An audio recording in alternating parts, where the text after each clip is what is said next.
កាត់ចិត្តពីបងទៅជ្រើសយកគេអ្នកថ្មីជាប់ថ្លៃបងគ្មានដំឡៃអ្វីដែលឲ្យរូបស្រីមកស្រឡាញ់បងទេបងក៏បានដឹងច្បាស់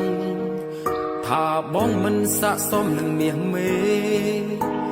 បើអូននៅបន្តស្នេហ៍គឺមានតែការឈឺចាប់កាត់ចិត្តទៅណាស្រីព្រោះបងគ្មានអ្វីស័ក្តិសមនឹងស្ងួន